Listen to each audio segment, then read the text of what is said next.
Good morning friends. Life skill की the magic of thinking big series में आपका हार्दिक स्वागत है।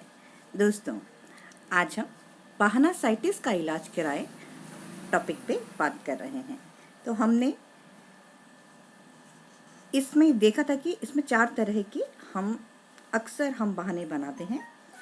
अपनी सेहत का बहाना, अपनी बुद्धि का बहाना, अपनी उम्र का बहाना और अपनी भाग्य का बहाना। मतलब इस तरह से हम उम्र का बहाना।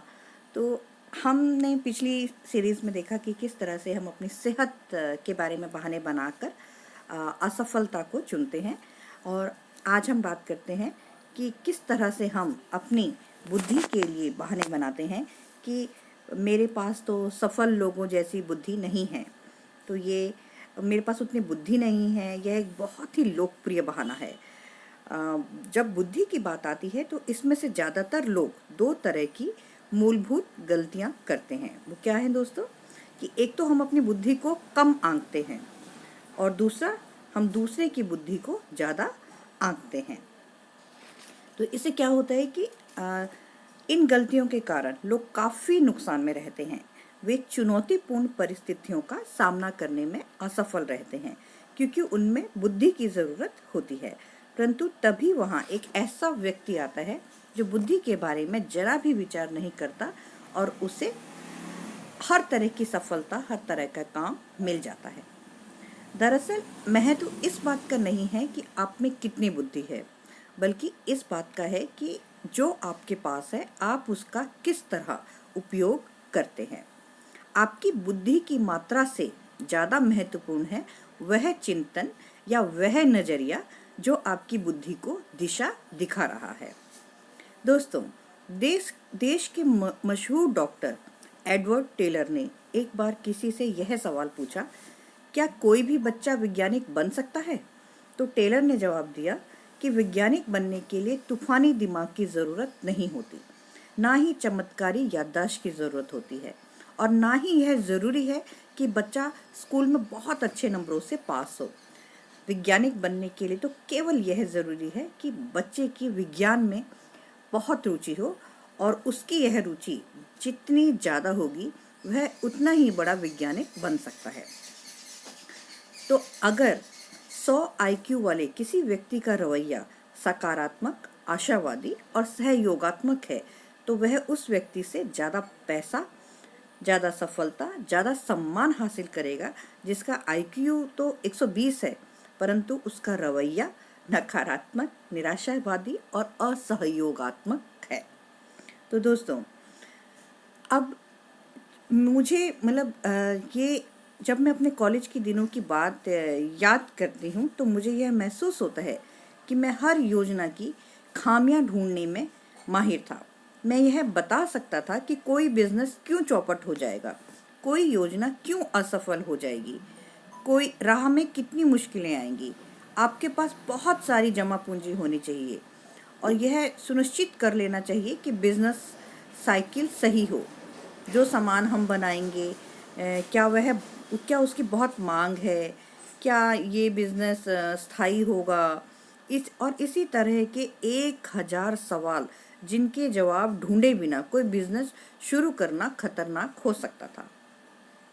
तो कोई भी बिजनेस क्यों असफल हो सकता है, इसके बारे में सोचते रहने की बजाय काश मैंने यह सोचा होता कि कोई बिजनेस किस तरह सफल हो सकता है।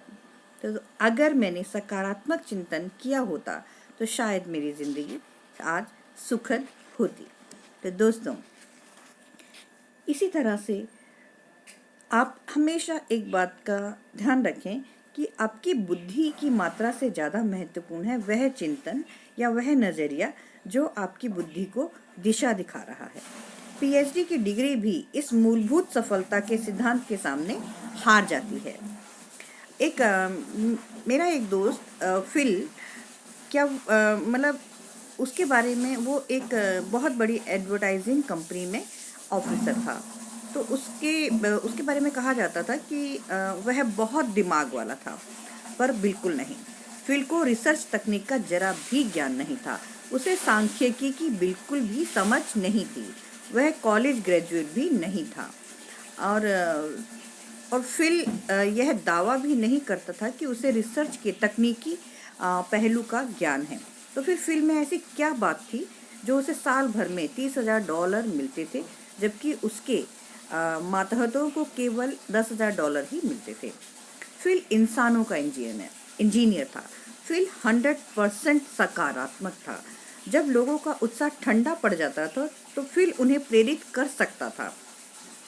फिल उत्साही था, वह उत्साह पैदा कर सकता था। फिल में लोगों की समझ थी और इसलिए वह सचमुच जानता था कि उनसे कैसे काम लिया जा सकता है। और इससे भी बड़ी बात यह है कि वह उन लोगों को पसंद करता था। तो हालांकि इसी संदर्भ में जब मैंने एक रिसर्च में यह बात उभर कर आई कि सबसे चोटी के और सबसे निचले बीमा एजेंटों की बुद्धि में कोई खास अंतर नहीं था। उनकी सफलता में अंतर का कारण उनकी शिक्षा का अंतर भी नहीं था। बेहद सफल और बहुत असफल लोगों में जो सबसे बड़ा अंतर पाया गया था वह उनके रवैये या नज़रिए का अंतर था। चोटी के बीमा एजेंट चिंता कम करते थे, ज़्यादा उत्साही थे और लोगों को सचमुच पसंद करते थे। एक बार जो महान वैज्ञानिक आइंस्टीन से किसी ने पूछा कि 1 मील में कितने फुट होते हैं, तो आइंस्टीन ने जानते हो क्या जवाब दिया था दोस्तों? उन्होंने कहा कि मुझे नहीं मालूम, मैं अपने दिमाग में ऐसी जानकारी क्यों भरूं जो मैं किसी भी किताब से 2 मिनट में हासिल कर सकता हूं। तो उन्होंने हमें एक बहुत बड़ा सबक सिखाया है। उनका मानना था कि हमें अपने दिमाग को तथ्यों या जानकारी का गोदाम बनाने से बचना चाहिए। इसके बजाय यह ज़्यादा महत्वपूर्ण था कि हम अपने दिमाग में सही तरीके से सोचें। तो दोस्तों, ये थे हम जो अपनी बुद्धि के लिए हम जो बहाने बनाते हैं कि एक तो हम अपनी बुद्धि को कम आंकते हैं और दूसरा दूसरों की बुद्धि को ज़्यादा आंकते हैं। तो इस बुद्धि के बहाना साइंटिस्ट के हमारे पास उसके भी वैक्सीन हैं और इसके 3 आसान तरीके हैं, मतलब 3 वैक्सीन डोजेस हैं। नंबर 1 में अपनी खुद की बुद्धि को कभी कम ना आंके और दूसरों की बुद्धि को कभी ज़रूरत से ज़्यादा ना आंके। अपनी सेवाओं को सस्ते में ना बेचें। अपने अच्छे बिंदुओं पर ध्यान केंद्रित करें। अपने गुणों को ही खोजें। याद रखें, महत्व इस बात का नहीं है कि आप में कितनी बुद्धि है, महत्व तो इस बात का है कि आप अपने दिमाग का किस तरह इस्तेमाल करते हैं। इस बात पर सिर न धुने कि आपका IQ कम है, बल्कि अपनी मानसिकता को सकारात्मक करें। नंबर 2 दोस्तों, अपने आप को बार बार याद दिलाएं कि मेरी बुद्धि से ज़्यादा महत्वपूर्ण है मेरा नज़रिया। नौकरी पर और घर पर सकारात्मक नज़रिए का अभ्यास करें। काम टालने के तरीके खोजने के बजाय काम करने के तरीके खोजें। अपने आप में मैं जीत रहा हूँ का रवैया विकसित करें। अपनी बुद्धि का रचनात्मक और सकारात्मक प्रयोग करें। अपनी बुद्धि का प्रयोग इस तरह करें कि आप जीत सकें। अपनी बुद्धि का दुरुपयोग अपनी सफलता के अच्छे बहाने खोजने में ना करें। नंबर 3 दोस्तों, याद रखें कि तथ्यों को रटने से ज़्यादा महत्वपूर्ण और बहुमूल्य है सोचने की योग्यता। अपने दिमाग को रचनात्मक बनाएं और नए नए विचार आने दें। काम करने के नए और बेहतर तरीके खोजते रहें। खुद से पूछें, क्या मैं अपनी मानसिक क्षमता का उपयोग इतिहास रचने में कर रहा हूँ या इतिहास रटने में?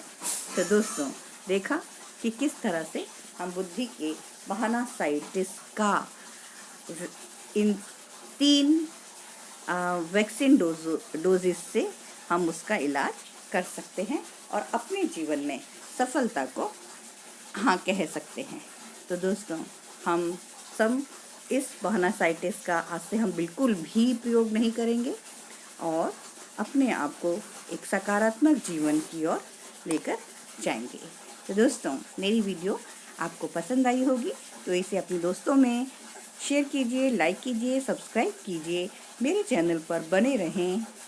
राधे राधे दोस्तों।